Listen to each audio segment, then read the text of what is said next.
India की जो बैठक हुई दिल्ली में अभी 2 दिन पहले समन्वय समिति की उसकी, तो समन्वय समिति के अंदर एक उप समिति है जो मीडिया का काम देखने का जिम्मा जिसको दिया गया, उसमें 3 सदस्य हैं। तीनों को ये कहा गया कि आप लोग वैसे एंकरों की लिस्ट बनाइए जो विपक्ष के प्रति पूर्वाग्रह से ग्रस्त हैं या सांप्रदायिक मुद्दे ज़्यादा उठा रहे हैं।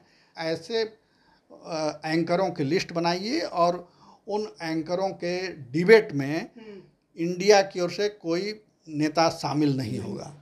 चैनल का बहिष्कार हम नहीं करेंगे, मगर उस एंकर के उस शो का बहिष्कार करेंगे। तमिलनाडु के जो मंत्री ने बयान दिया अभी सनातन के खिलाफ और देश में विद्वेष फैलाने की कोशिश की, उसकी निंदा होनी चाहिए, तो उस पर एक शब्द नहीं बोला गया।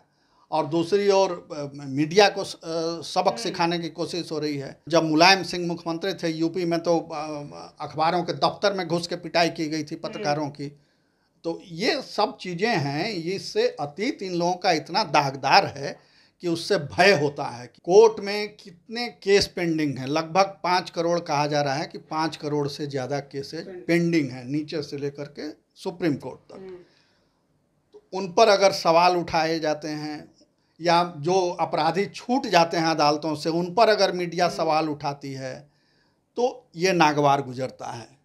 तो इसलिए मीडिया को एक दायरे में कैद कर दो कि वो सवाल न उठा सके, वो सच को सच न कह सके। अभी विपक्ष में है तब ये तेवर हैं कि मीडिया को कंट्रोल करना चाह रहे हैं, तो जब ये सत्ता में आएंगे तब क्या करेंगे? ये बहुत दुखद है और इस पर सोचना चाहिए सभी मीडिया को। नमस्कार, आप लाइव बिहार देख रहे हैं। मैं हूं राजमोहन तिवारी।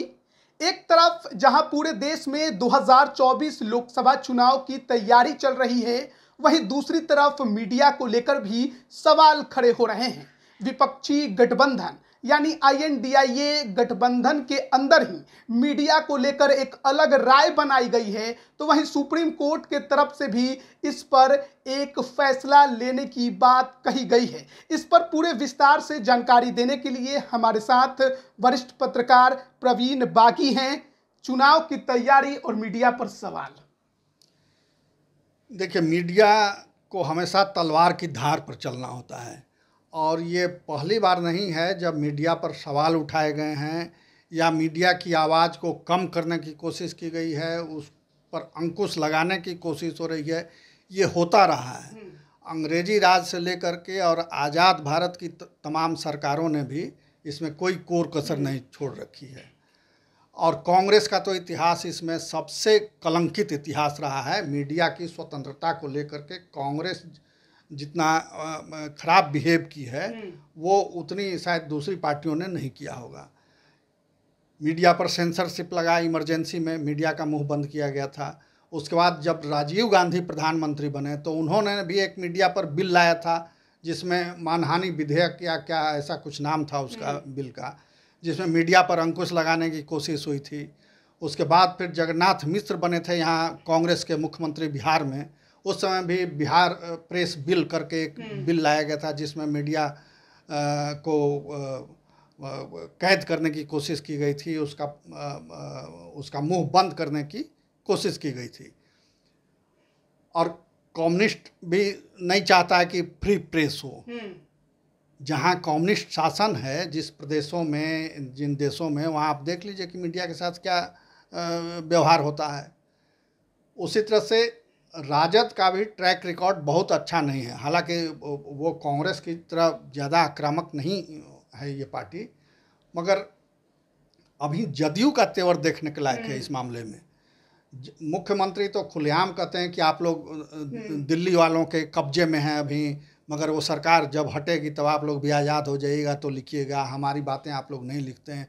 यहाँ तक कि 15 अगस्त को गांधी मैदान में जो सभा थी, स्वतंत्रता दिवस समारोह जो था, उस समारोह में मंच पर से मुख्यमंत्री ने ये बातें कही कि आप लोग तो बिहार का विकास दिखता नहीं है, आप लोग तो केंद्र के वाला लोगों पर दबाव बनाए हुए हैं, गुलाम बनाए हुए हैं। एक तरफ INDIA गठबंधन बना है, इतना जोर शोर से हल्ला चल रहा है, दूसरी तरफ NDA है, केंद्र में BJP सत्ता में है, लेकिन इसी बीच अचानक से मीडिया को लेकर फिर से इतना बड़ा बवाल क्यों होने लग गया है?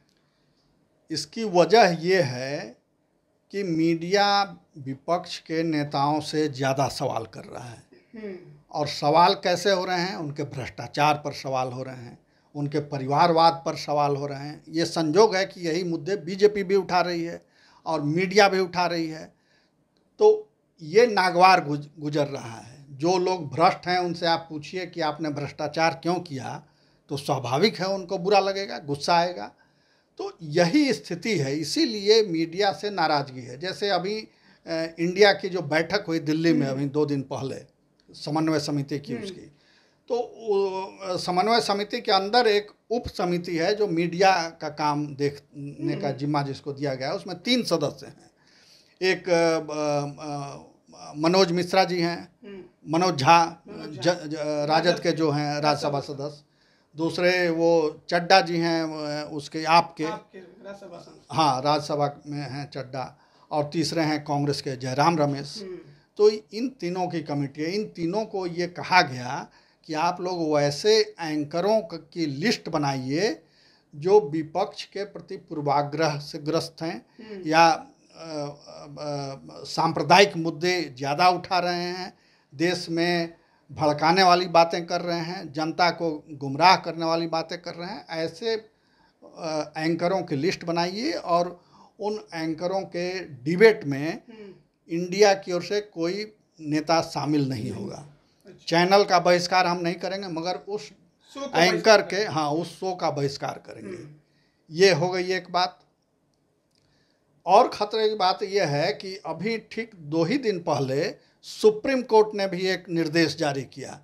उसने भारत सरकार को भी कहा और तमाम पुलिस महकमे को भी कहा, सभी डीजीपी को भी वो निर्देश भेजा गया है कि उसमें पुलिस जो ब्रीफ करती है मीडिया को, कोई घटना हुई, दुर्घटना हुई, क्राइम हुआ, तो उसके बारे में जो ब्रीफिंग होती है वो ब्रीफिंग किस तरह होनी चाहिए। सुप्रीम कोर्ट का ये मानना है कि जो ब्रीफिंग अभी हो रही है वो ठीक नहीं है। इससे होता ये है कि अपराधी को फ़ायदा मिल जाता है। कई बार जो आरोपी हैं उन पर अनावश्यक मीडिया ट्रायल शुरू हो जाता है उस ब्रीफिंग के आधार पर। जो पीड़ित है उसको भी कई तरह से क्षति पहुंचती है। वो उसका चेहरा सार्वजनिक कर दिया जाता है, उसके बारे में जानकारी सार्वजनिक कर दी जाती है, तो वो अपमानित, प्रताड़ित महसूस करता है। तो इन सब चीज़ों को ध्यान में रख कर के एक गाइडलाइन बनानी चाहिए भारत सरकार को, पुलिस से मशविरा करके, और उस गाइडलाइन का पालन पूरे देश की पुलिस को करना चाहिए। तो ये है, ये देखने में लग रहा है कि अच्छी बात है दोनों चीज़ें, कि जो एंकर बदमाशी कर रहे हैं उनका बाइकाट कीजिए या मीडिया को ब्रीफिंग है वो तरीके से हो, इसमें किसी को एतराज़ नहीं हो सकता है। मगर इसके पीछे जो छुपी हुई वजह है उसको समझने की कोशिश कीजिए।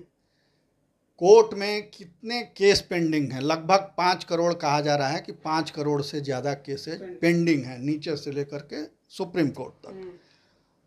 उन पर अगर सवाल उठाए जाते हैं या जो अपराधी छूट जाते हैं अदालतों से, उन पर अगर मीडिया सवाल उठाती है तो ये नागवार गुजरता है।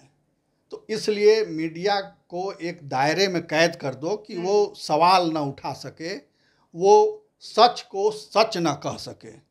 जिस चश्मे से विपक्ष देखता है देश को, जिस चश्मे से न्यायपालिका देखती है, उसी चश्मे से मीडिया भी देश को देखे। तो ये तो जो पढ़ने लिखने की, बोलने की स्वतंत्रता है, जो मौलिक अधिकार है, उसका ये बिल्कुल हनन है। हो सकता है आपका नज़रिया देखने का कुछ और है, हमारा नज़रिया कुछ और है।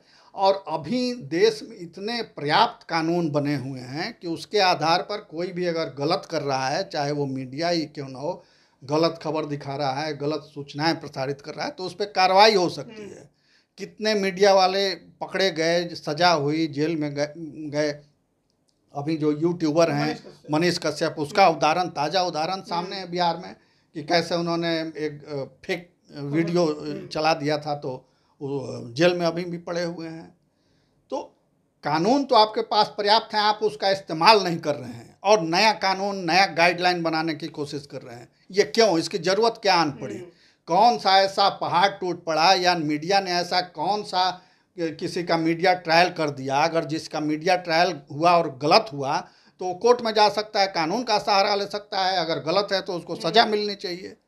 उसके लिए अलग गाइडलाइन और कानून की जरूरत नहीं। यानी पुलिस पर दबाव ये डालने की कोशिश है कि पुलिस मीडिया से दूर रहे, वो जानकारी न दे, घटनाओं की जानकारी न दे, अपराध की जानकारी न दे। जो मुझे समझ में आ रहा है वो यही है उसके पीछे मंशा।